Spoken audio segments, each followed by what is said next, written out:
Kalau demo ke kementerian, kalau bukan menterinya yang datang, kita itu selalu menjadi orang nomor satu, katakanlah gitu di perolehan nilai. Saya jadi besar kepala kan. Saya diajak sama senior, itu saya ingat waktu itu kasus Tanah Merah di Semper. Itu baru mahasiswa? Ya, saya semester 2 kalau saya nggak salah. Ya, bahwa rejim yang berkuasa memang kejam gitu ya, dan tidak memberikan ruang kepada kritik dan seterusnya lah gitu. Jadi memang jalan ini saya tempuh dengan segala resikonya, dengan segala konsekuensinya, dengan kesadaran. Melihat realitas parlemen yang demikian tertutup, itu bagi saya kemunduran yang luar biasa.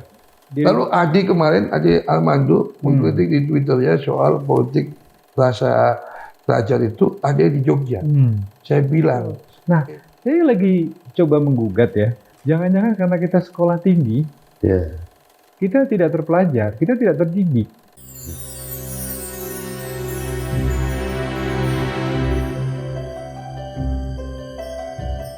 Sobat Forum, kita kembali lagi di acara program Menolak Lupa. Sebuah program yang kita gagas untuk mengingatkan kita akan sebuah nilai-nilai yang seharusnya kita tetap perjuangkan dalam kehidupan ini. Nilai-nilai tentang pembaruan, perbaikan, termasuk bagaimana kita menjadi seorang aktivis yang dulunya aktivis mahasiswa, sekarang tetap bisa survive dengan nilai-nilai perjuangannya tanpa alasan bahwa ini sudah bukan lagi waktunya, ini bukan lagi zamannya. Nah, demi kebaikan tanpa mengenal batas waktu itu.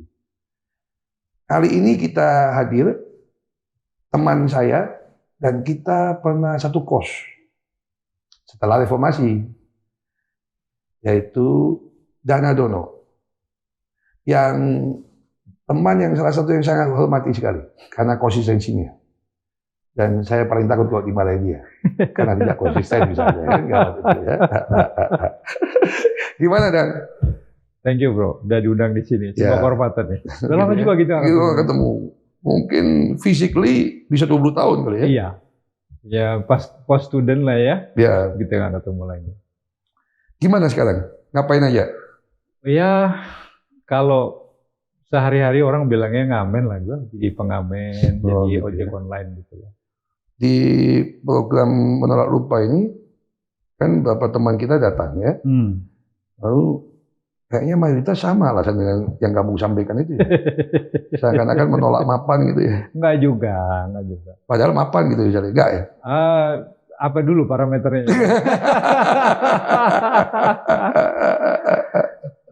Ya yang pasti mungkin karena keasikan ya Sam. Jadi lebih suka merdeka lah ya. Jadi manusia merdeka itu kayaknya satu kemewahan yang menurut saya ini luar biasa bisa kita nikmatin sekarang. Kemerdekaan itu ya. Berarti merdeka pun kita tetap bisa hidup ya? Bisa lah. Tanpa harus menyerahkan nilai-nilai prinsip-prinsip hidup bisa.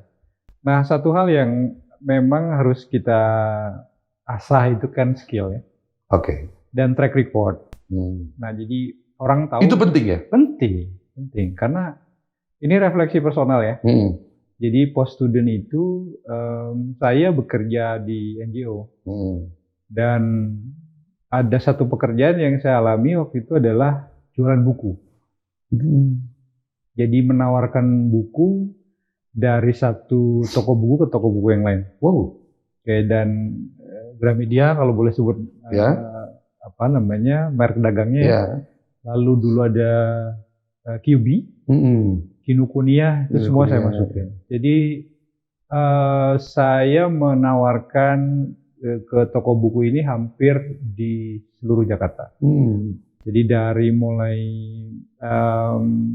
Bintaro, Mall Taman Anggrek, Pondok Indah, Matraman, Grand Indonesia, itu adalah coverage saya yang. Nah di tengah perjalanan memang saya menemukan satu benturan lah ya, dimana sistem nggak tahu, bahkan invoice nggak tahu, ya kan? Jadi pokoknya itu waktu itu modal nekat, karena saya lihat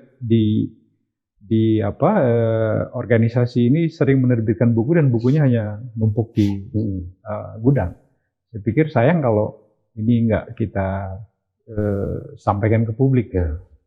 Nah, dengan sistem yang modal nekat itu kemudian ya beberapa kali relasi yang kurang mengenakan lah ya, dicuekin apa segala macam itu. Nah, dalam perjalanan pulang itu saya sempat refleksi, ya dulu waktu mahasiswa memang kita adalah somebody.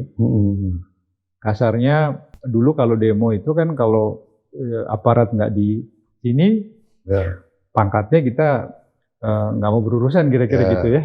Kalau demo ke kementerian, kalau bukan menterinya yang datang kita nggak mau berurusan. Ego lah ya. Ya, ego aktivis lah. Ya. Dan bukan aktivis sembarangan, pemimpinnya gitu kan. Enggak lah, pemimpin enggak lah. Nah cuma begitu kita di post student itu ya we are nobody. Ya. Sampai kita membuktikan bahwa kita punya sesuatu. Ya akhirnya kemudian dihargai keahlian kita. Itu yang kemudian saya pelajarin sih. Jadi saya ngerasa saya beruntung, saya mendapatkan satu proses refleksi yang luar biasa, di mana ego aktivis itu benar-benar dihancurkan di. Tapi kan itu termasuk pilihan sulit ya, apalagi dunia buku di Indonesia ya. Ya, lumayan sangat challenging lah ya. Ya, tapi waktu itu karena memang awal reformasi ya, sekitar awal 2000-an, jadi memang buku masih lah ya, belum kayak sekarang kan semua orang ke digital gitu. Tapi yang mau saya ceritakan adalah proses benturan dengan kenyataan itu pasca post student itu yang membuat saya menyadari bahwa you are nobody now. You have to become somebody if you have skill. Ya. Dan itu tanpa kita sadari itu bisa menimbulkan penyakit kalau kita nggak bisa mengatasinya. Jadi misalnya seorang mantan ketua ya yang di kampusnya sangat diidolakan, lalu masuk dunia kerja mulai dari bawah, ya. Lalu dia merasa egonya tadi nggak bisa terpuaskan kan, akhirnya pindah kerja, akhirnya dia hilang dan tanpa sadar itu jadi penyakit, bisa bipolar, bisa macam-macam itu. Ya sebetulnya kalau yang agak lebih parah itu kan kalau kawan-kawan aktivis mahasiswa yang tidak pernah masuk ke dunia kerja, kasarnya punya majikan lah gitu, itu arogansi kemahasiswa aktivisnya masih sangat kental. Ya, ekspektasinya kan nggak bisa dimanajemen dengan baik. Betul. Itu satu. Yang kedua, yang dibicarakan selalu big narasi besar, gitu ya, seolah-olah perubahan bisa kita lakukan besok, gitu. Nah, begitu kita masuk ke dunia kerja yang dimana kita punya majikan, kasarnya begitu, kita harus kompromi dengan berbagai aspek ya, soal teman kerja, soal dunia iklim pekerjaan, termasuk yang menurut saya cukup menarik saya pelajari adalah kerja dengan target output. Itu menyebabkan kita lebih disiplin ya, tanpa kehilangan sebetulnya kesadaran sosial kita gitu. Itu sih, ya saya merasa beruntung karena mengalami fase itu. Ya, menurut saya kan ada satu lagi yaitu kesabaran kan. Karena kalau di dunia kampus kita setahun sekali kan ganti posisi tuh. Betul. Sedangkan dunia kerja nggak mungkin dong. Betul. Dalam tempo 5 tahun jadi direktur tanpa modal, sekedar melamar kan nggak mungkin kan. Butuh waktu yang panjang sekali. Sedangkan di dunia mahasiswa dulu dalam tempo 3 tahun kita jadi leader. Ya, betul. Dan satu hal yang saya alami, Sam, itu begitu lepas kampus, saya praktis tidak berhubungan dengan kawan-kawan mantan aktivis mahasiswa. Gitu. Apa itu? Memblok diri atau enggak. Memutus itu? Enggak juga, tapi karena memang jalur yang saya tempuh itu terutama aktivis-aktivis Jakarta tidak banyak yang berkecimpung di situ. Gitu. Sehingga memang relatif tidak ketemu sama kawan-kawan. Jadi relatif saya kemudian punya keleluasan. Atau tekad berpindah kuadran tadi ya? Sebetulnya itu nggak by design sih. Karena saya orang yang sebetulnya tidak well plan ya dalam hidup. Hidup saya itu kan mengalir aja. Kita jalanin aja. Ya, kita jalanin aja gitu. Nah, cuma memang dalam prosesnya saya mengalami satu fase-fase di mana proses refleksi itu memang terus dilakukan. Meskipun saya kemudian berhubungan dengan mantan-mantan aktivis dari kota lain ya, yang kemudian juga ketemu, kemudian saling menguatkan, lalu kemudian ada proses-proses refleksi yang dilakukan itu. Tidak ketemu sama kawan-kawan mantan aktivis Jakarta lagi gitu, tapi justru dari kota lain yang memang berkecimpung di dunia itu. Di dunia yang sama? Ya. Oke. Gitu. Apa yang menjadikan ini semua bukan sebagai sebuah plan, tapi hanya seperti air yang mengalir aja ya, sebuah perubahan dan kemudian berpindah kuadran dalam kehidupan ini ya. Oke, kita masuk segmen berikutnya Pak Danar. Kita break dulu.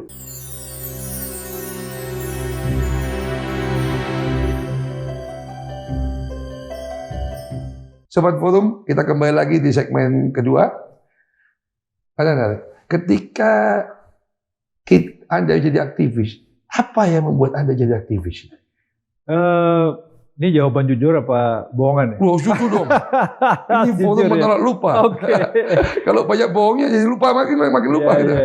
Nah, sebetulnya gini, Sam, saya itu punya pengalaman yang agak pedih ya, lulus SMA. Jadi saya itu SMA itu adalah anak A1. Oke. Dan saya lulus dengan predikat yang terbaik. Oke. Tapi apa yang terjadi, 2 kali saya dapat daftar PTN waktu itu, saya gagal. Di eksak? Iya. Daftarnya di Fakultas Teknik kali? Iya, artinya gini, memang waktu itu karena dari kelas 2 SMA terus sampai kelas lulus itu selalu menjadi orang nomor 1 katakanlah gitu di perolehan nilai, saya jadi besar kepala kan. Kemudian saya ngerasa bahwa dengan modalitas saya bisa menembus kampus-kampus negeri yang prestisius. Dan gitu pada masa itu favorit banget teknik ya. Betul. Idolanya Pak Habibie. Betul. Gitu ya. Betul. Nah, jadi saya sempat gap year setahun. Dan ada fase di mana saya butuh kanalisasi. Jadi saya kecewa betul sama SMA saya. Dan setelah itu saya tidak lagi percaya sama nilai. Nah, jadi saya masuk kuliah dengan modalitas dendam itu sebetulnya. Jadi gue udah nggak peduli lagi. Akhirnya nggak ngambil teknik? Ya. Di kampus swasta pun nggak ngambil teknik? Nah, kenapa saya ngambil komunikasi? Sebetulnya ada pengaruh ayah saya. Ayah saya jurnalis. Jadi setiap kali pulang kerja beliau cerita apa yang terjadi di balik berita yang ditulis gitu ya. Jadi saya agak terinspirasi dengan itu, dan dulu di Depok itu sudah ada HMD, Himpunan Mahasiswa Depok. Jadi ini kumpulan teman-teman dari UNAS, sebagian dari UI gitu. Jadi selama saya nganggur tuh saya sudah baca Selebaran Gelap. Om Sam. Mereka sering diskusi gitu. Ya, jadi Selebaran Gelap itu menjadi konsumsi saya, ditambah lagi dengan cerita-cerita ayah kan. Kena agitasi propaganda lah ya. Sebetulnya enggak sih. Tapi itu jadi kayak menjustifikasi bahwa iya ini benar. Mengkritik lah minimal. Betul. Yang terjadi itu memang benar, dan situasi tidak sedang baik-baik saja gitu. Nah, saya masuk kuliah, kemudian memang mencari komunitas di mana saya bisa beraktivitas sosial. Niatnya memang begitu. Setelah fase itu ya. Ada perubahan pilihan tadi ya. Betul, begitu. Nah, kemudian satu fase di mana saya betul-betul masuk gitu ya ke lingkungan aktivis itu adalah ketika saya diajak sama senior. Itu saya ingat waktu itu kasus Tanah Merah di Semper. Itu baru mahasiswa? Ya, saya semester 2 kalau saya nggak salah. Jadi saya ingat malam hari saya diajak ke situ pasca penggusuran. Jam 12 malam. Terlibat advokasi? Iya. Jadi saya mendengar kokangan senjata pertama kali di situ. Dikejar-kejar sama aparat di situ gitu. Tapi yang membulatkan kemarahan saya itu adalah malam hari jam 12 malam masuk ke Semper, Jakarta Utara. Waktu itu konflik sama Pertamina ya, memperlebar kilang yang sekarang sempat kebakar kemarin. Betul. Nah, itu kan mereka memang penduduk yang tidak punya KTP, gitu. Nah, itu setelah sepanjang mata memandang itu sudah rata. Wow. Nah, jadi saya hanya melihat, Maksudnya pemukimannya ya? iya, pemukiman semi permanen penduduk di situ itu sudah diratakan semua. Dan itu kan angin utara ya. Kita tahu ya bagaimana Jakarta Utara itu anginnya waktu malam. Saya melihat tumpukan almari itu disusun. Setelah saya dekati ternyata itu tempat buat tidur bayi. Jadi supaya terlindung dari ganasnya angin malam dan nyamuk ya. Jadi mereka ditaruh di laci-laci gitu. Terus ditarik sebagian supaya dia punya tempat untuk bernapas. Pulang dari situ saya... Itu apa? Saya kembali. Diratakan itu dibakar apa? Enggak. Oh, enggak. Cuma digusur aja. Oh. Digusur gitu. Lalu kita waktu itu... Jadi orangnya masih ada di situ? Masih. Penduduknya? Bertahan. Biasa. Pakai tenda yang dewasa gitu. Tapi yang anak-anak kan supaya terlindung dari angin utara ya, dimasukkan ke laci-laci yang tersisa. Gitu. Tapi dikepung sama aparat? Iya. Dikepung nah, waktu itu mahasiswa mengadvokasi mereka? Betul. Mengadvokasi. Waktu itu Jakarta punya organ kota namanya Badan Koordinasi Mahasiswa Jakarta atau BKMJ. Saya masih ingat itu terdiri dari 5 kampus. Orang nyebutnya Pandal 5 waktu itu. Ada ISN, ada UNAS, ada Mustopo, ada Untang dan IKIP Jakarta. UNJ sekarang ya. Dulu IKIP. Kampus-kampus bandel lah dulu ya? Ya bisa dibilang begitu. Menurut terminologi aparat. Ya. Yang kerok ini. Yang kerok. Nah dari situ saya semakin ngerasa bahwa ini firm. Situasi sedang tidak baik-baik saja. Bahwa rejim yang berkuasa memang kejam gitu ya, dan tidak memberikan ruang kepada kritik dan seterusnya lah. Gitu. Jadi memang ada proses internalisasi kemarahan sebetulnya. Lalu terus berlanjut. Jadi pada waktu itu ketika kita jadi mahasiswa, lalu kita mencoba menolong rakyat, lalu mengadvokasi mereka, lalu kita dihadapi aparat, itu justru membuat kita makin berani atau makin takut? Sebetulnya pada saat berhadapan kita takut. Karena normal. Karena kan dulu kita tahu ya, awal 90-an itu kan aktivisnya cuma 10, aparat bersenjata lengkap ya kan gitu. Nah, cuma memang di sisi yang lain kita semakin merasa bahwa yang kita perjuangkan ini benar. Ya.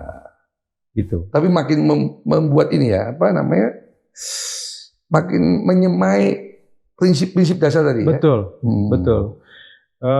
Jadi kalau dalam siklus praksis gitu ya, ada aksi, refleksi, teori itu ya, setiap kali kita melakukan refleksi ada internalisasi nilai baru gitu ya. Yang kita lakukan ini memang sesuatu yang itu yang mendorong kita berani. Betul. Dan saat itu saya ngerasa cuma ya sebagai anak muda ya wajar kalau marah, udah sesimpel itu. Jadi kalau anak muda saat itu melihat situasi yang nggak adil, nggak marah, itu kayaknya harus dipertanyakan deh. Apakah dia masih muda apa enggak ya?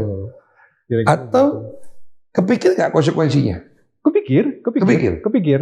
Nah, satu hal yang agak membuat saya longgar itu kan saya kuliah biaya sendiri. Oke. Jadi saya juga sambil cari uang buat biaya kuliah, sehingga relatif kontrol dari orang tua tidak terlalu kuat ya. Ayah sama ibu saya cuma bilang yang penting kamu selamat. Ya. Tapi kan biasanya orang tua lihat kita baca buku yang terlarang aja udah takut kan? Kebetulan kalau ayah enggak ya. Oke, karena jurnalis tadi ya. Betul, dan memang sejak saya SMP itu saya sudah sering baca warisan koleksi buku ayah yang lumayan lengkap ya. Gitu. Jadi memang kalau literatur memang sejak awal saya sudah kenal, meskipun saya jatuh cinta sama buku itu sebetulnya fase di mana saya gap year. Gitu. Sebelumnya saya enggak suka baca. Begitu. Justru itu yang memacu suka baca ya? Betul, karena ada fase di mana dulu nganggur gitu kan, lulus SMA nganggur. Di 3 bulan pertama kita senang karena setiap hari bisa begadang, ngumpul sama teman-teman gitu kan. Tapi fase bulan keempat saya ngerasa masa depan saya gelap nih kalau saya gini terus. Nah kebetulan Pak Desa itu juga petinggi majalah Sarinah dulu. Oh. Dan beliau cukup punya perpustakaan yang komplit ya di rumahnya gitu. Tapi boleh disebut beruntung. Beruntung sadar ya. Ya. Ada juga yang nggak sadar-sadar kan, bisa juga hanyut akhirnya. Iya, kan? iya. Mungkin karena saya terbiasa gitu ya, apa namanya, kalau malam suka sendirian terus refleksi. Ya. Gitu. Itu kemewahan anak jurnalis. Kita masuk segmen berikutnya.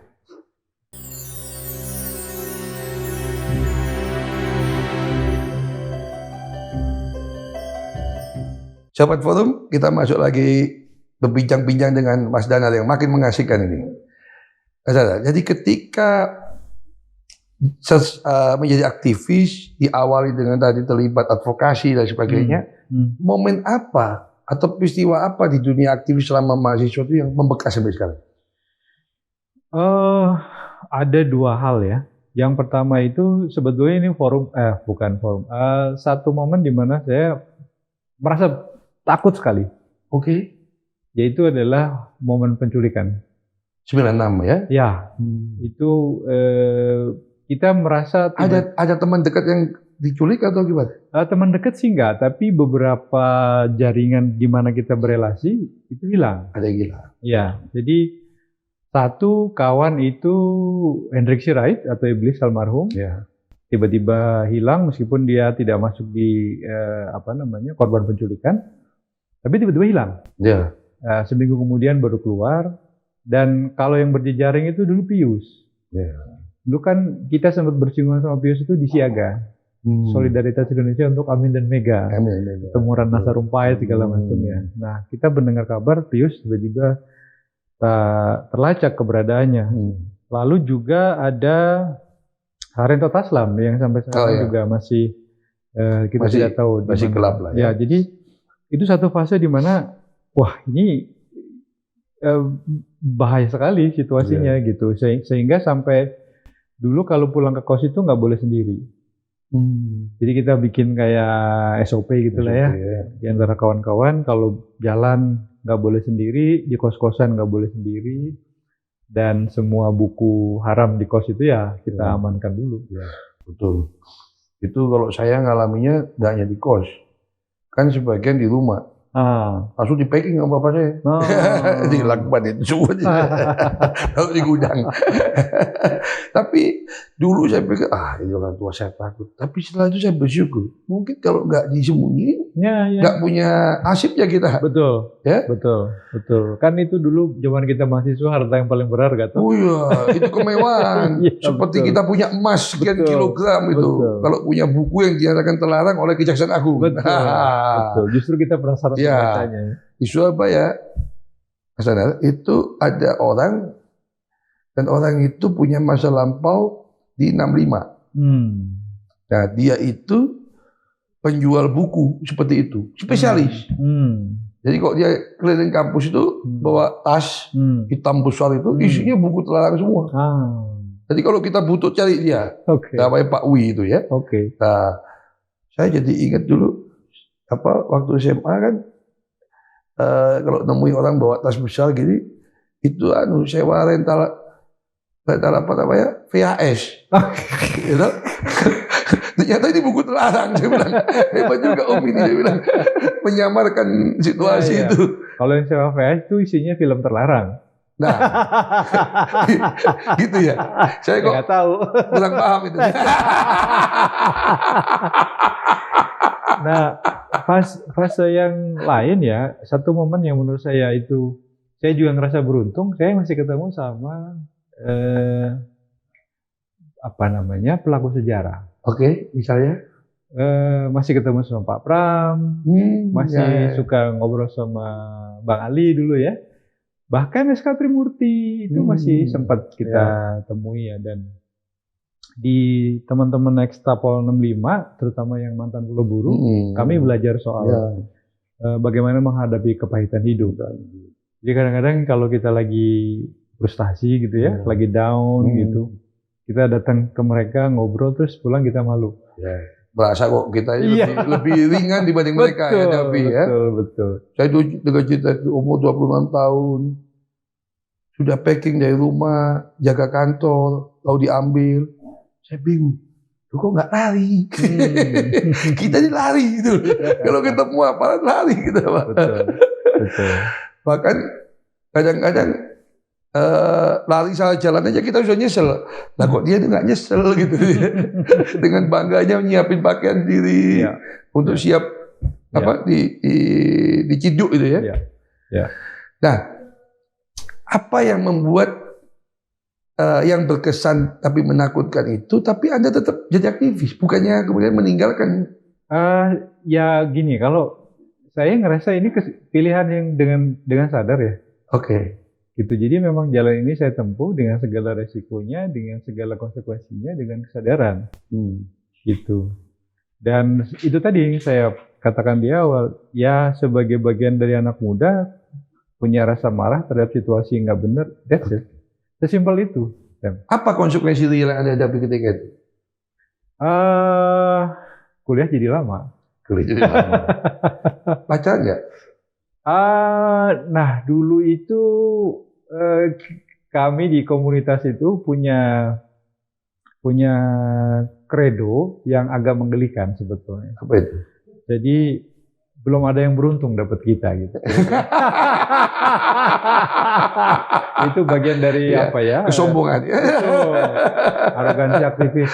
Dan dulu benchmark kami itu adalah Arief Budiman.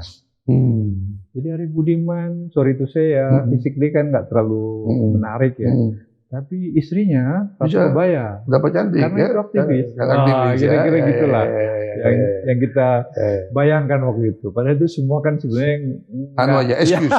Permisif pada diri sendiri ya. Betul. Ya. Tapi artinya dengan segala konsekuensi tadi, kita lihat mungkin teman kita yang tidak jadi aktivis, tapi apa ya, penuh dengan glamor, ya, bacaan gonta-ganti. Itu bagi kita malah sesuatu yang itu bukan saya gitu ya. Ya itu mungkin kalau bagi saya yang di kampus swasta. Kan kampus Anda termasuk yang banyak juga glamor karena dekat pusat kota. Justru itu yang saya mau ceritakan. Jadi saya kemudian sampai pada titik yang mungkin ekstrim ya. Jadi ya lu gua gitu. Jadi kita berteman, tapi kalian milih jalan yang berbeda nggak ada masalah gitu. Jadi sepanjang Anda tidak mengganggu hidup saya akan tidak akan mengganggu hidup Anda. Gitu. Tapi Anda coba memengaruhi mereka nggak? Enggak juga. Enggak. Karena gini, saya itu punya keyakinan gini, sebagai aktivis mahasiswa itu kan kita bukan nyari kader. Tapi kalau kawan kemudian punya kesadaran dan bergerak bersama itu menurut saya itu jalan yang paling enak. Gitu. Sampai sekarang, Anda ketika dunia sudah berbeda, Anda masih membangun komunikasi, berrelasi dengan teman-teman dulu aktivis? Iya masih, sebagai teman gitu ya, sesama yang dulu pernah kenal sampai sekarang masih. Hanya sekedar romantisme atau apa? Dalam rangka memelihara nilai atau apa? Kalau memelihara nilai sebetulnya jujur ya, sekarang semakin sedikit orang yang merasa. Saya ngerasa yang satu frekuensi gitu ya, yang bisa deep talk istilahnya sekarang itu semakin sedikit.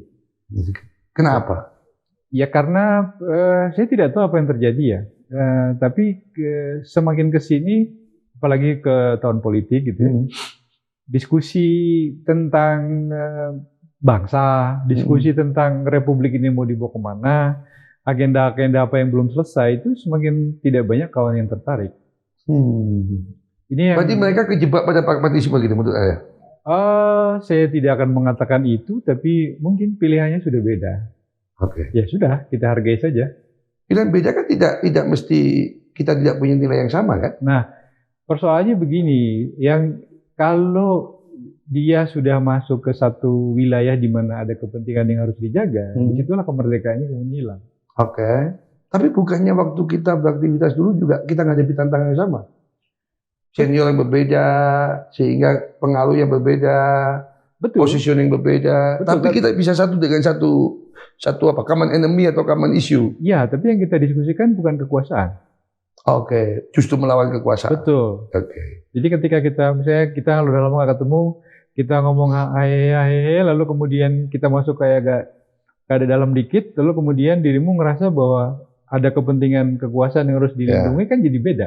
Oke, jadi yang Anda maksud itu adalah yang dalam posisi lagi berkuasa. Atau sedang menikmati kekuasaan itu. Atau sedang mau berjejaring dengan kekuasaan. Iya, atau berjuang untuk mendapatkan posisi di kekuasaan. Anda punya pandangan sangat negatif ya pada kekuasaan? Enggak juga. Karena gini, saya itu punya kepercayaan kalau kita masih dibimbing oleh nilai, masih dibimbing oleh mimpi besar, mau dimanapun kita akan ketemu. Meskipun di kekuasaan. Betul. Jadi menurut Anda, kita meskipun di dalam posisi berkuasa, tetap kita bisa menjaga nilai? Bisa sekali. Bisa. Lalu tadi kaitan dengan cerita tadi, berarti teman yang tidak bisa deep talk tadi ketika berkuasa, dia tidak mampu menjaga nilai? Mungkin dia sedang tinggalkan. Meskipun menurut Anda, secara nalar Anda, orang di dalam kekuasaan bisa menjaga nilai? Bisa. Bisa, karena ya saya ketemu dengan beberapa kepala daerah misalnya yang sebetulnya masih punya mimpi yang sama. Saya ketemu dengan anggota DPR yang masih bisa kita ajak ngomong soal keindonesiaan, Republik mau dibawa kemana, meskipun jumlahnya sedikit ya. Gitu kira-kira. Oke, jadi sebenarnya Mas Dana menekankan tadi, nilai itu tetap bisa kita jaga meskipun kita di dalam kekuasaan. Hanya tergantung dianya mau apa enggak. Kita masuk segmen berikutnya.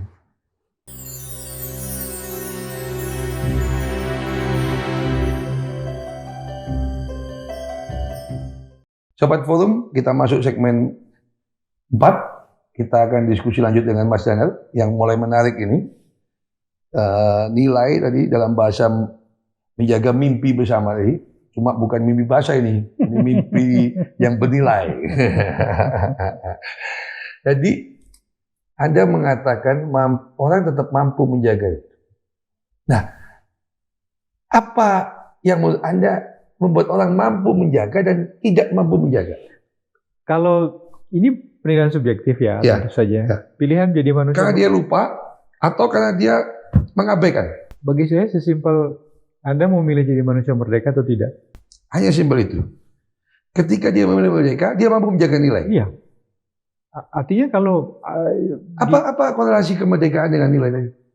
Karena dengan kemerdekaan itu kita masih bisa menjaga apa yang menurut kita benar. Misalnya bisa kasih contoh konkret nggak? Misalnya gini, saya bergabung dengan katakanlah ya satu unit kekuasaan gitu katakanlah ya. Oh ya, Anda pernah di unit kekuasaan juga ya? Ya sebentar lah. Oh sebentar. Tapi boleh dong ceritain itu. Iya. Nah cuma begitu saya ngerasa nggak nyaman, satu, yang kedua saya ngerasa dengan lembaga sebesar ini saya nggak bisa ngasih kontribusi apa-apa. Karena situasinya memang tidak memungkinkan, saya milih keluar aja. Oke. Sesimpel itu. Itu manusia merdeka? Iya, itu menurut saya. Iya, karena nilai Anda nggak cocok, Anda keluar. Betul. Itu korelasi antara manusia merdeka dengan menjaga nilai tadi? Betul. Oke. Tapi bagaimana kalau Anda, waktu itu Anda berkeluarga nggak? Berkeluarga. Lalu konsekuensinya apa? Gini, perjalanan hidup saya itu, saya kemudian diyakinkan dengan... Atau Anda punya tabungan banyak sehingga Anda nggak takut? Atau gimana? Enggak. Coba jelasin. Ya kalau ini udah transenden ya. Oke. Jadi saya cuma percaya bahwa Tuhan Yang Maha Kuasa itu Maha Pemberi rezeki. Nah, salah satu jalan untuk mendownload gitu ya, rezeki itu ya kita punya skill. Oke. Jadi kalau kita punya skill, kita akan dihargai siapa kita, bukan dari mana kita. Saya title ini ke Anda karena banyak teman yang bahasan seperti itu. Termasuk misalnya excuse-nya, saya masih siap, cuma kan istri saya nggak siap, anak saya nggak siap. Anda ngalami itu nggak? Alhamdulillahnya enggak ya. Enggak. Karena fase... Karena istri Anda juga aktivis? Atau bukan. Bukan juga? Justru... Atau Anda cekoi? Anda ideologisasi itu? Enggak lah. Ya yang pasti diskusi lah ya. Diskusi, dialog. Dan memang fase di mana pacaran dulu di ujung studi, di ujung masa studi di kampus, itu kan fase reformasi ya. Jadi mulai sebelum pendudukan DPR gitu. Situasinya memang mengharuskan dia paham bahwa pacarnya saat itu adalah ya orang yang memang bukan milik dia gitu. Kan gini Pak Dasana, ketika proses itu kan jadi heroik karena Soeharto tumbang. Ternyata enggak. Hah? Ternyata enggak. Tapi kan setelah itu kan nggak heroik lagi kalau kehidupannya jadi sulit. Nah itu yang kemudian menurut saya di mana skill kita itu sangat berharga. Jadi Anda mengatakan kemerdekaan tadi dengan Anda mempertahankan prinsip nilai ditambah skill, Anda tetap survive. Betul. Kasarnya gini lah, kenapa sih kita takut nggak makan gitu? Ya kan? Ya. Analoginya kan selalu kita dengar dari orang tua dulu adalah ayam aja hanya dengan 2 kaki 1 paruh dia makan. Gitu. Terus kalau kita refleksikan ke belakang, kita dulu nggak punya apa-apa, Sen. Ya. Kenapa kita takut kehilangan? Cuma kan orang bilang gini, dulu ketika kita demo itu nothing to lose. Begitu kita punya something, kita something to lose. Itu persoalan. Itu dia yang saya bilang tadi. Okay. Kalau dulu kita nggak punya apa-apa, kenapa sekarang kita takut kehilangan? Kan gitu. Mertua bagaimana mertua? Mertua alhamdulillah nggak ada masalah. Ikhlas? Ya, atau ketipu? Enggak juga. Oh enggak juga. Kalau ketipu enggak. Cuma beliau berdua taunya saya kerja di media gitu ya. Oke. Ketika dia tahu mantunya kerja di unit kekuasaan tadi, kan bangga kan? Lalu Anda tinggalkan kan dia bingung, ini mantu saya ini. Saya nggak pernah cerita sih. Oh, karena nggak pernah cerita. Nggak pernah cerita. Ya sedikit ketipu lah ya. Nggak juga. Karena tidak terinform lah, tidak terinform. Karena yang penting begini, kesepakatan sama istri itu kan saya harus store berapa gitu. Untuk kebutuhan anak-anak di rumah, untuk SPP segala macam. Sudah itu aja. Gitu. Jadi ya itu kan satu proses yang memang cukup panjang ya diskusinya ya di awal gitu. Apalagi memang setelah dari NGO kan saya sempat mampir ke beberapa proyek nih. Dan itu kan memang durasinya nggak panjang ya. Paling panjangnya 5 tahun. Project basis ya. Iya. Gitu. Jadi istri saya di rumah juga sudah terbiasa dengan untuk perpindahan dengan cepat. Ya, tapi keputusan untuk saya tidak berkantor itu sebetulnya pasca COVID. Karena full online, terus saya mulai tidak tahan lihat. Tapi kalau COVID kan udah lama menikah berarti kan? Sudah. Ya. Tapi dalam perjalanannya kan memang begitu ya, pindah-pindah proyek. Orang sudah bilang udah kasep. Udah bisa terima lah dia. Yang di awal itu banyak ini kan pasti. Iya. Di awal memang perlu pelan-pelan untuk menceritakan dunia aktivis itu seperti apa, termasuk resikonya gitu. Sekarang ke anak gimana? Cerita nggak masa lampau dulu? Secara khusus enggak. Saya kenapa? Malu karena nggak bangga atau apa? Enggak juga. Karena bagi saya yang penting itu kan transformasi nilai. Nilainya Anda ceritakan. Oke. Saya nggak terlalu ngerasa penting juga menceritakan bahwa ayahnya dulu adalah begini, begono begini, nggak. Menurut saya nggak. Ibumu dulu terpesona dengan ayahmu di panggung gitu. Lagi menentang kekuasaan. Enggak. Lalu anak selain transfer nilai apa? Dia akhirnya memegang nilai itu dengan kekeh atau dianggap itu bukan nggak beda lah zamannya dengan gua lah. Ya, saya percaya nilai itu universal ya dan berlaku sepanjang kehidupan manusia. Karena nilai itulah yang membuat kita jalan di rel yang baik ya, berbuat baik sama orang, tidak merusak alam, itu kan nilai yang universal. Misal konkretnya apa? Misalnya gini, jujur. Jujur itu bagi saya nilai yang tidak bisa ditawar. Jadi misalnya gini, ketika ujian SMP anak nomor 2 ini, itu kan masa COVID. Jadi ujiannya itu di rumah. Di rumah online ya? Online. Saya bilang sama dia, ayah sama bunda tidak akan membantu apapun. Ini tanggung jawabmu. Kamu dapat nilai berapapun, ya itu tanggung jawabmu. Jadi ya sudah. your call. Dan yang kedua, saya kan sejak anak saya SD masuk sekolah, saya nggak pernah tanya nilai saya. Kamu dapat nilai berapa hari ini nggak? Yang saya tanya cuma satu, are you happy today at school? Wah, kita sama ya. Karena saya punya kepercayaan kalau anak kita bahagia, dia jadi anak baik. Sesimpel itu. Betul. Itu betul. Dan ternyata ketika anak saya mulai besar ya, SMP, beranjak SMA, dia mulai cerita situasi teman-temannya, itu memang banyak yang stres di sekolah. Karena tuntutan. Betul, dan di rumah juga karena tuntutan nilai. Dan justru tidak membuat mereka berprestasi. Betul. Ya. Nah yang kedua itu adalah soal kejujuran itu jangan pernah nyontek. Ya. Itu mungkin simpel ya, tapi itu bagi saya berarti. ya. Bagi saya ya. Tapi ceritain dong yang dengan anak pertama. Anda kan tadi sempat di sesi segmen keberapa itu Anda sampai tidak percaya pada pendidikan Indonesia.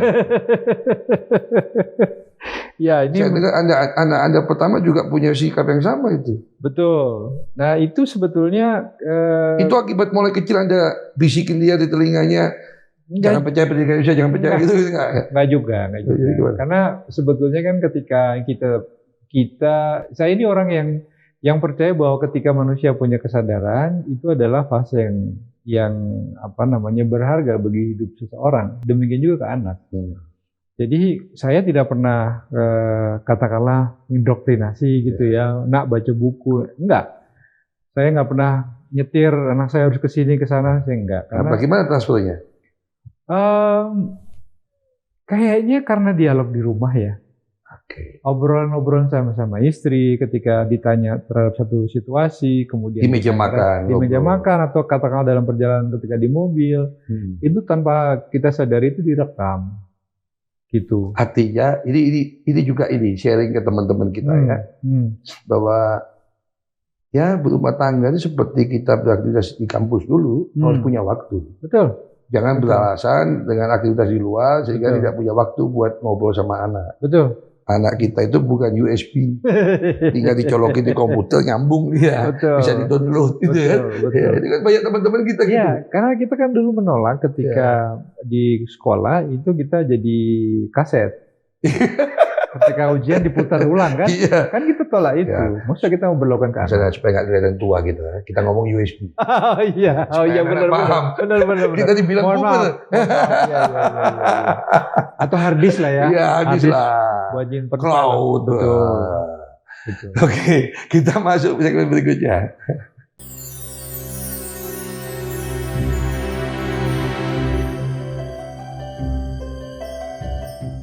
Mas Danar, kita kembali lagi. Sobat Forum, kita kembali ke segmen 5 dengan Mas Danar. Kita ngobrol lagi yang menarik nih ya. Bagaimana kaitan masa lampau sebagai aktivis ke masa kini.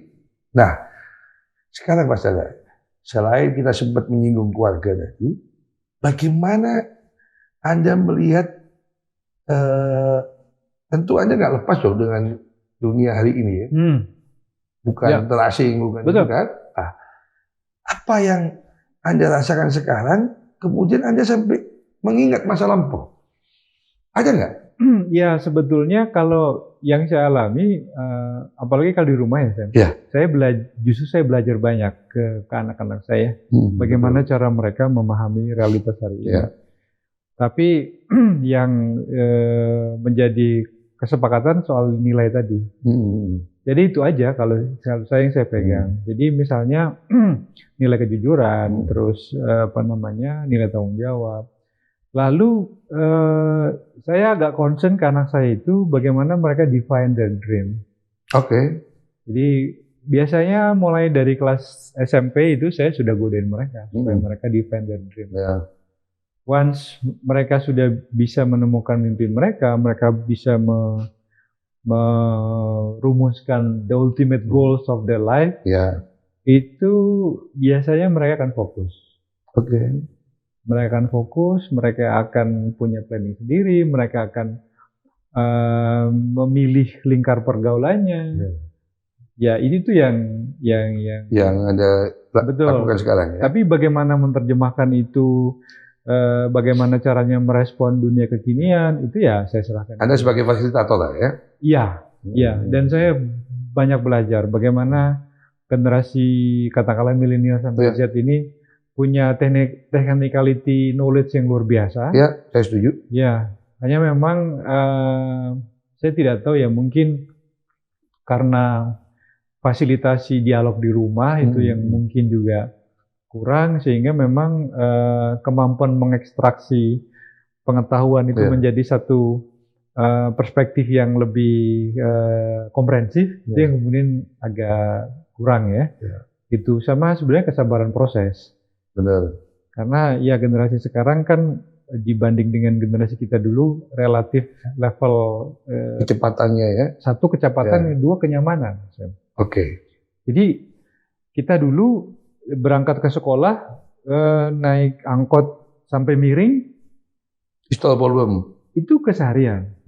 Angkotnya ngetem, ya itu memang bagian dari keseharian kita. Kita bisa maklumi. Betul.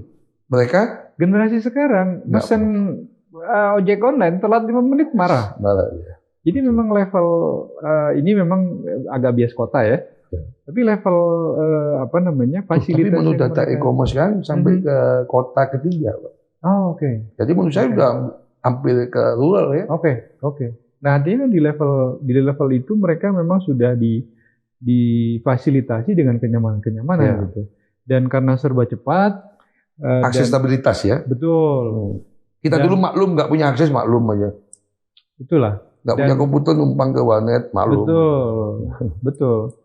Dan memang sejak kecil memang mereka sudah lahir di dunia itu. Betul, dan digital native kan. Ya. Sehingga saya juga awal-awal sempat heran anak-anak saya itu bisa punya best friend, bestie istilahnya orang anak sekarang, itu tanpa mereka ketemu. Betul. Yang itu dalam kosmologi pikir kita, how come? Anda tadi ngomong tentang native digital ya. Kemarin saya ketemu aktivis mahasiswa hari ini, ketua BEM salah satu kampus, dia bilang, sorry Bang, saya ini natif demokrasi gitu. Jadi lahir berdemokrasi. Dia nggak paham era yang kalau nggak demokratis gitu. Yeah. Nah, dalam konteks itu gimana Anda lihat hari ini? Ya, itu sebetulnya soal lagi-lagi soal kebiasaan ya. Kebiasaan. Saya percaya betul bahwa semua berangkat dari rumah. Ya nggak, sekarang ini Anda rasakan nggak di dunia ini ada timbul kegelisahan soal demokrasi lagi apa enggak? Oh iya, sangat. Sangatnya itu gimana? Gini, ada satu fase di dalam perjalanan hidup saya itu, saya ngerasa ini kok setback ya kita, atau bahkan mundur.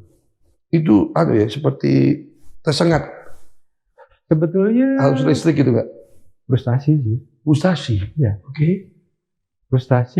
Lalu dalam frustasi itu maksudnya gimana? Di poin mana yang tidak demokratis menurut Anda sekarang? Saya sebenarnya ada satu fase di mana dulu pertama pelemahan KPK. Oh, Oke. Lalu kemudian momentum pengesahan undang-undang omnibus Cipta Kerja. Saya kan cukup lama di isu parlemen kan.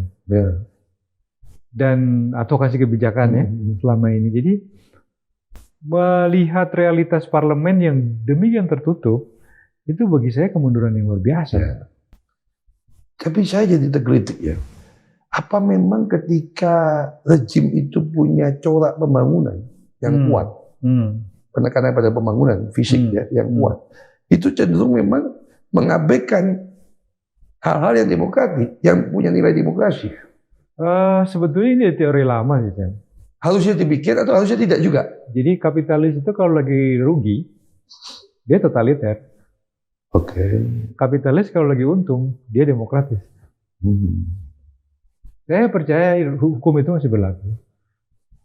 Tapi harusnya kan bisa kan, meskipun program pembangunan yang masif, tapi proses demokrasi jalan kan bisa juga kan? Nah, menurut saya, kenapa saya bilang kita setback atau bahkan mundur? Kita sebagai bangsa lebih dari 75 tahun ya, kita belum bisa bertransformasi menjadi enlightened society. Jadi nilai-nilai yang dulu kita kutuk itu masih berlaku sampai hari ini. Masih ada atau masih ada. Bahkan kita pegang. bahkan Kita perlu ketat, disuburkan, oke. meskipun dengan ornamen-ornamen yang agak lebih modern. Contohnya, Contoh.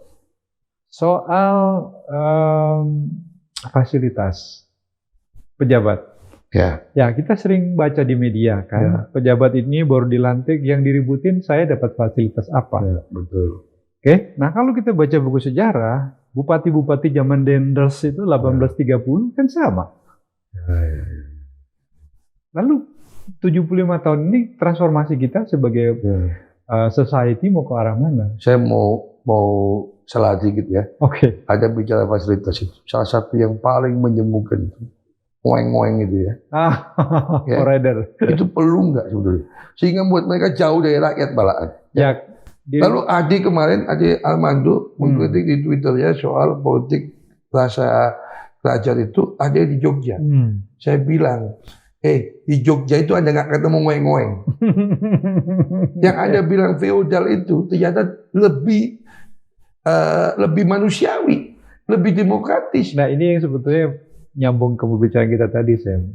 Saya agak takut kalau kawan-kawan kita yang mantan aktivis itu kemudian juga masuk ke dalam, dia mereproduksi juga hal-hal yang seperti itu. Salah satu masalah, saya punya kesempatan lah sekitar setahun 2 tahun bersama si Sultan Hamengkubuwono X ya, beraktivitas.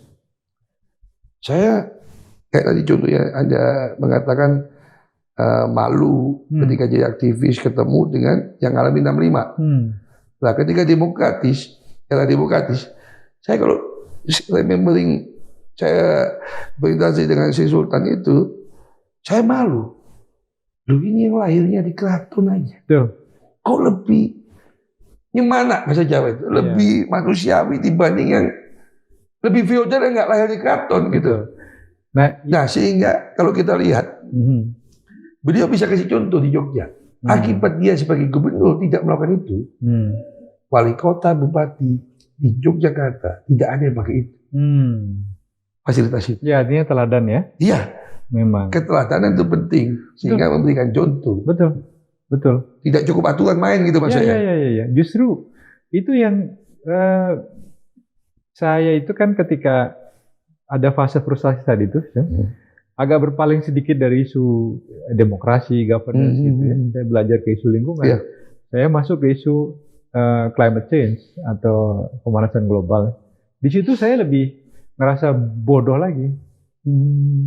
Karena di isu climate change ini ada satu ruang yang sangat lebar diberikan kepada apa yang mereka sebut sebagai local wisdom. Nah, local wisdom ini kalau kita bahasakan dengan bahasa sehari-hari kita, kembali ke ajaran nenek moyang. Contoh sederhana, yang ngajarin kita pakai plastik siapa? Zaman kita kecil, ibu, bapak, kakek, nenek, paman, semua orang ke pasar nggak ada pakai plastik. Termasuk mulai bayi. Betul. Semuanya pakai kain digendong, dicuci. Betul. Nah, saya lagi coba menggugat ya. Jangan-jangan karena kita sekolah tinggi, kita tidak terpelajar, kita tidak terdidik. Kita tercerabut dari akar. Nah, justru kan dikasih pembelajaran yang menurut saya jadi kebalik. Di komunitas Sunduwiwitan yang mereka pakai nilai-nilai katakanlah tidak rasional, mereka terbebas dari busung lapar. Mereka terbebas dari kelaparan. Mereka terbebas dari kekurangan stok beras. Justru mereka karena menjaga kearifan lokal lagi. Betul. Jadi ngapain kita sekolah kalau hanya kita membuat kita tercerabut? Ngapain kita sekolah kalau kita tidak jadi manusia lagi? Kita masuk segmen berikutnya.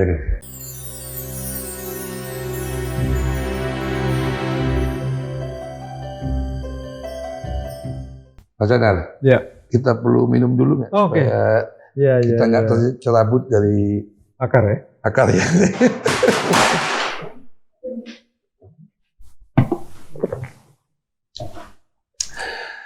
Mas Anar, kita coba di segmen terakhir kita menukik kembali kepada apa yang kita maukan dari program ini. Program ini kan mau ngingkatin kita. Apa yang sudah diperjuangkan dulu yang baik mau dijaga. dan nggak dilupakan supaya negara ini berjalan maju, tidak setback ke belakang. Betul. Ya. Misalnya tadi Mas Hadar sudah ucap soal menjaga nilai, ya, bahkan kearifan lokal, ya, lalu sisi governance dan sebagainya. Yang jadi hot hari ini kan soal isu nepotisme. Menurut Mas Hadar, apa memang kita balik atau memang ya udahlah nggak apa-apa lah nepotisme sekarang?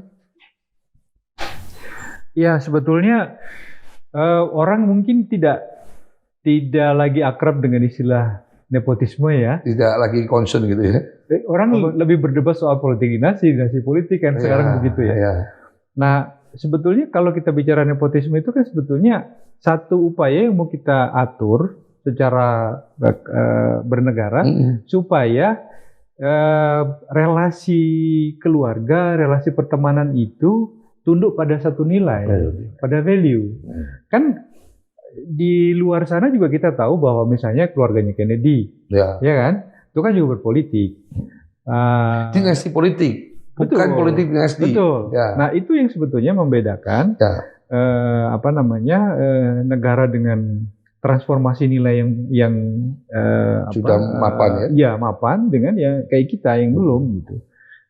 Sehingga kita ngajak teman itu kan secara manusiawi itu memang fitrahnya orang, Sam. 25 tahun ini nggak cukup kita buat kemapanan nilai after reformasi. Saya melihat memang tidak ada satu proses yang berlanjut. Oke. Misalnya, kenapa? Gini, reformasi itu menurut saya tidak mengubah tatanan. Kita belum berhasil mengubah tatanan, kita belum berhasil mentransformasikan nilai gitu. Yang berubah kan hanya aktor aja. Oke. Tapi infrastrukturnya masih itu. Bahkan aktornya masih ada juga yang lama ya? Ya, atau yang dulu kita musuhi sekarang kemudian jadi hero katakanlah begitu. Yang kita anggap dulu bagian dari kekuasaan. Jangan-jangan cuma berubah baju ya? Betul. Hanya fashionnya yang kita perbaiki. Betul. Nah tadinya saya berharap itu bisa kita selesaikan dengan otonomi daerah. Dengan lahirnya kepala-kepala daerah yang bagus, ya reformis gitu. Nah hari ini saya percaya betul Sam bahwa agenda kita yang paling besar itu adalah reformasi birokrasi. Ya, setuju. Karena kalau birokrasi nggak menjadi birokrasi yang efektif dan berorientasi kepada public service, kayaknya kita akan terus begini. Ya.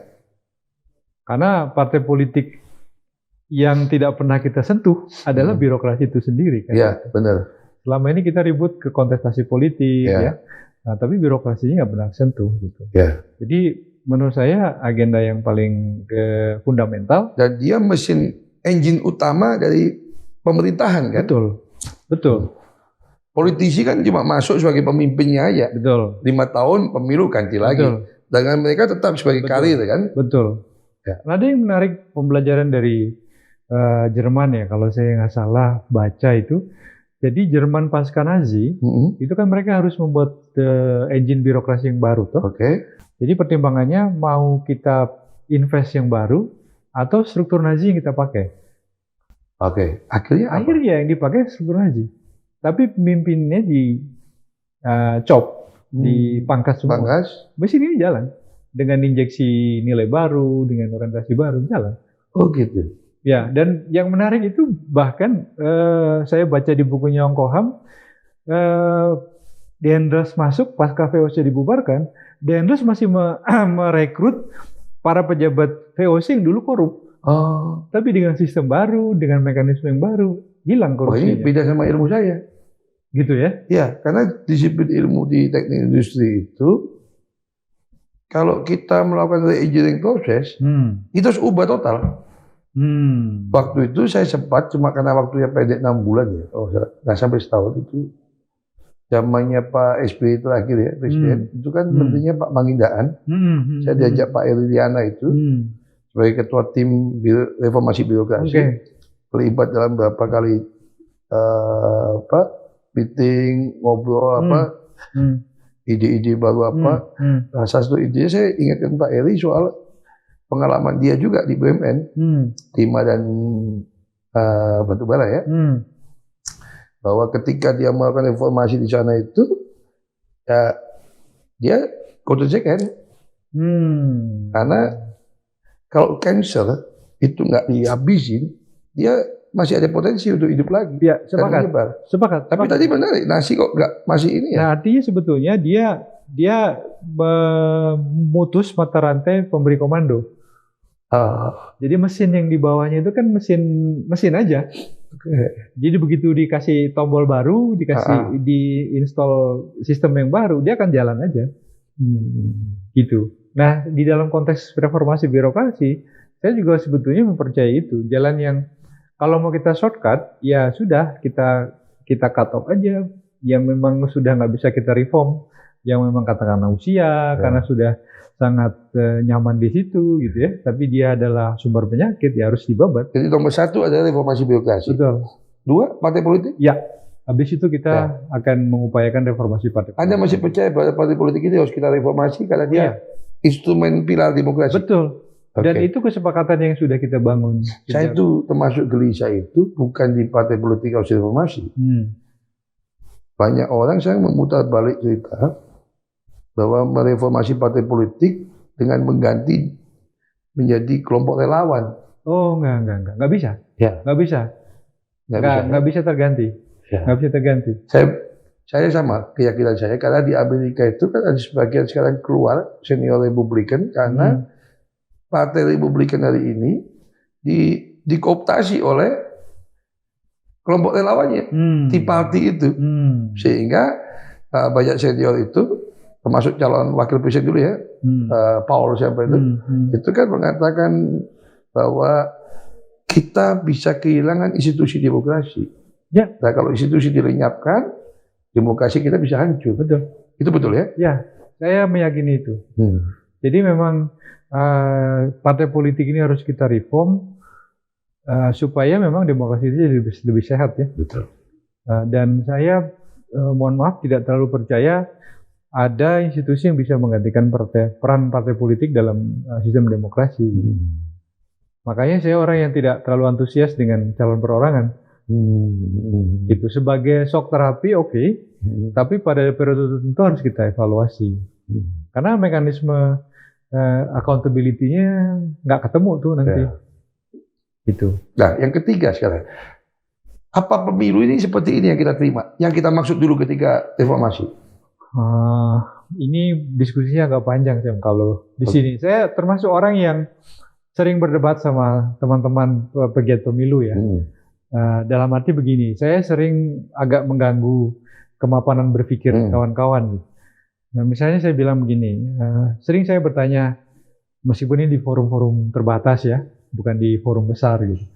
Saya bilang, dari mana kita bisa mengatakan bahwa demokrasi langsung jauh lebih demokratis daripada demokrasi perwakilan? Ini tujuannya sebetulnya pengen sama-sama kritik otokritik aja sih. Apakah memang tapi Anda nggak ingin balik lagi ke enggak. Memilih bupati gubernur di DPRD kan? Enggak, kalau itu enggak. Cuma gini, yang saya pengen ajak diskusi adalah mari kita sama-sama membuka pikiran dan mencari dan berdiskusi secara jernih bahwa ini kan sebetulnya hanya jembatan. Tujuannya apa sih? Tujuan di ujungnya itu kan tujuan nasional kita sesuai dengan konstitusi kan, mencerdaskan kehidupan bangsa, memajukan kesejahteraan umum, kan itu yang harus kita upayakan. Betul. Gitu. Bahwa lewat jalan demokrasi iya.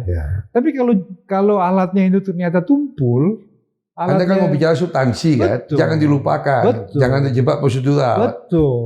Betul. Jadi sekarang ini kita jebak pada prosedural. Menurut saya iya.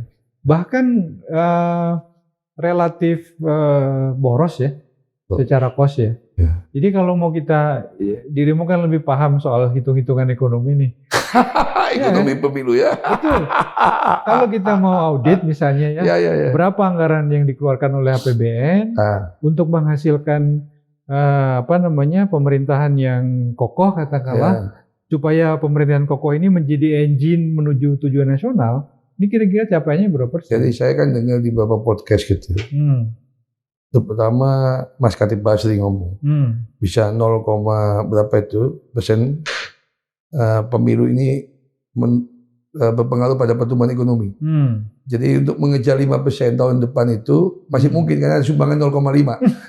Saya agak men-challenge itu. Oke. Kalau dulu ya, kenapa? Pemilunya itu terbuka. Jadi ada pendanaan yang mengalir ke rakyat. Mereka pasang spanduk, mereka buat ini. Nah saya dengar sekarang pakai pabrik. Gitu? Nyetak pabriknya yang pasang berseragam katanya. Jadi kan yang libatkan rakyat. Berarti 0,5-nya nggak nyampe itu. Itu partisipasi juga. Oh, partisipasi juga. Tapi selected group. Itu mengkhawatirkan apa enggak? Menurut saya iya. Menurut saya iya. Tapi Anda sampai takut nggak kembali ke zaman sebelum 98? Enggak sih, kalau saya sih enggak. Saya itu selalu dialektis aja sih. Nggak mungkin sampai kita kembali ke otoriter. Itu sih enggak. Nggak mungkin. Kalau itu enggak. Cuma mungkin kalau ruangnya pada ruang yang berbeda mungkin. Maksudnya? Misalnya yang kemudian represif di ruang digital. Gitu-gitu ya. Lalu kemudian pada kelompok-kelompok tertentu gitu ya. Tapi kalau masif kayak Orde Baru saya rasa enggak. Nggak mungkin kita kembali. Kayaknya enggak. Tapi bahwa masih banyak pekerjaan rumah ya. Dan saya sih gusar ya sekarang ini. Jadi harus ada upaya untuk menegur dengan keras pola kepemimpinan sekarang. Ya. Supaya tidak menjadi presiden di masa yang akan datang. Presiden nggak boleh seenaknya gitu.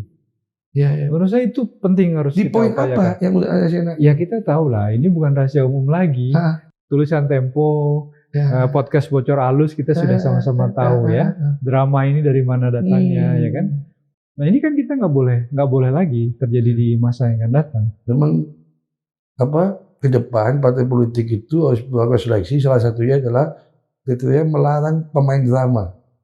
Itu satu. Yang kedua, menurut saya agenda yang penting kita upayakan sama-sama itu presiden harus dari luar Jawa. Calon presiden harus dari luar Jawa. Saya orang Jawa.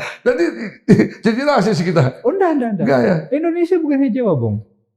Justru kita affirmative action ya. Betul. Affirmative action ya. Bahwa ini adalah republik kita bersama. Supaya nggak pakai drama ya. Betul. Jadi saya malah suatu malam saya kepikir teringat teman saya yang sudah almarhum, Franky Selatua.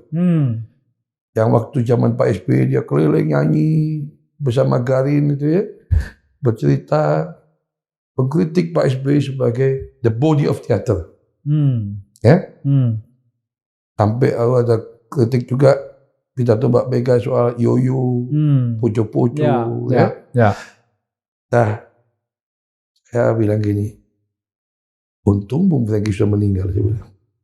Kalau sekarang dia buat lagu lagi. Iya, mungkin 5 lagu langsung. Bahkan bukan the body of theater, the soul of theater. The soul of theater. Iya kan? Kata politisi itu P3 Romi katanya tidak hanya pemain, sutradara, penulis skenario, produsernya, distributor ya katanya. All in one. Itu layanan satu atap. Efisiensi namanya. Jadi di zaman sekarang lah kita melihat drama di Mahkamah Konstitusi ya. Satu lembaga yang kita dulu desain sebagai penjaga konstitusi, tapi marwahnya begitu rendah seperti sekarang. Dari penjaga jadi pemain ya. Betul. Yang kedua, Ketua KPK tertuduh korupsi. Artinya kita memang, ya kalau mau dibilang setback. Ya. Tapi memang kata tokoh ulama juga gitu. Siapakah setan itu? Ya asalnya dari malaikat. Semoga kita masih waras. Semoga membuat malaikat tetap malaikat. Setan biarlah di luar saja. Dan berpikir merdeka adalah salah satu cara supaya kita tetap waras. Benar. Dan untuk berpikir merdeka tanpa ketakutan, Anda harus punya kompetensi. Ya, yang dibahasakan adalah skill, keterampilan, dan hari ini dengan teknologi driven kita bisa dapatkan dengan mudah. Betul. Nggak ada alasan untuk mahal dan sebagainya. Betul. Murah dan mudah diakses. Dan generasi kita punya modality mental set. Ya. Semoga anak kita juga sama. Iya, amin. Ya, tetap jadi pejuang yang ini karena manusia itu kata dulu saya pernah dengan sebuah tokoh itu bilang hidup itu adalah perjuangan. Semoga dulu di baliho itu ya. Ya, di baliho itu. Semoga